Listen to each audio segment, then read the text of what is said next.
Khalida Zia, Bangladesh's first woman prime minister and a towering figure in country's turbulent politics, has died at the age of 80 after a prolonged illness. Khalida's death closes a chapter spanning more than 3 decades, during which she and her rival Sheikh Hasina, who were known as the battling begums, dominated the Bangladeshi politics. As Khalida is no more, let's take a look back at a shy housewife who was devoted to her sons, emerged as the first woman prime minister of Bangladesh. Khalida and Hasina emerged from illustrious political lineages. Sheikh Hasina, daughter of Bangladesh's founding father Sheikh Mujibur Rahman, and Khalida Zia, widow of former Prime Minister Zia-ur-Rahman. They inherited not only the legacies of their eminent families, but also the weight of big expectations and extensive political networks that accompanied them. They both were not supposed to lead their country, but circumstances paved the way for them to take on the mantle of national leadership. Khalida was a shy housewife devoted to her sons. However, when Bangladesh Nationalist Party founder, her husband, Zia-ur-Rahman, was assassinated, she formally assumed the leadership of the BNP in 1984. During the 1980s, Khalida and Hasina spearheaded parallel but separate movements and campaigns against the military rule of Hussain Muhammad Ershad.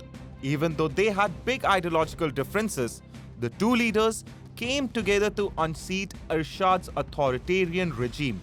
Hasina and Khalida were united by a single demand: the dictator's resignation and the restoration of democracy. The movement reached its pinnacle in 1990. In 1990, Ershad was dethroned after months of mass street protests that brought Dhaka to a standstill. In 1991, elections were conducted under a neutral caretaker government. BNP came to power and Khalida became Bangladesh's first woman prime minister.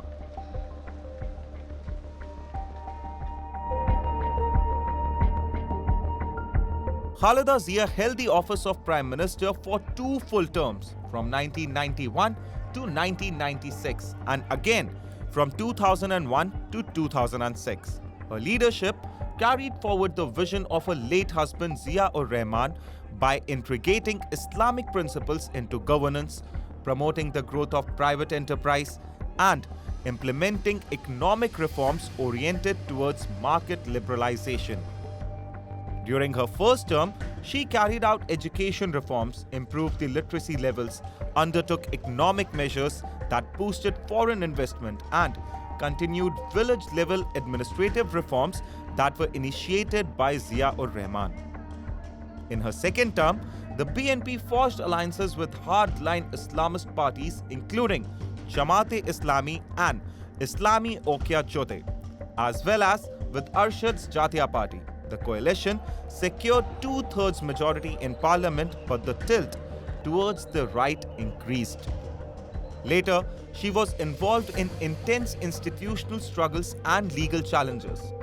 During 2006 and 7, her attempts to sway the interim government ahead of the elections sparked widespread political instability.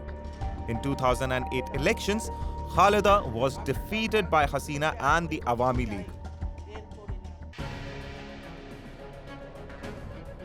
The same year, she was sentenced to 17 years in prison on corruption charges under Hasina's government. Khalida's passing and Hasina out of the upcoming elections, Bangladesh faces a historic political shift. Their absence opens the field for new leaders to emerge. Voter dynamics are likely to change as old loyalists are tested. Khaleda Zia's son Tariq Rahman is already staking his claim as the next PM. However, there are some students group who have formed political bodies and are beginning to assert influence at the grassroots level. This speaks volumes about the rise of new voices and the possible challenges in the country's evolving political landscape. Against this backdrop, Bangladesh could witness an election that is more unpredictable than ever. The traditional power structures will be questioned by the student groups, such as the one formed by slain Osman Hedi. Emerging leaders will shape the future of Bangladesh politics, and the February elections could usher a new phase. UNS-led interim government has a big role to play as Bangladesh looks at a political future. The future that will be defined by shifting alliances. The challenge is to bring about stability as power goes into new hands. How Bangladesh handles this transitional phase will be crucial.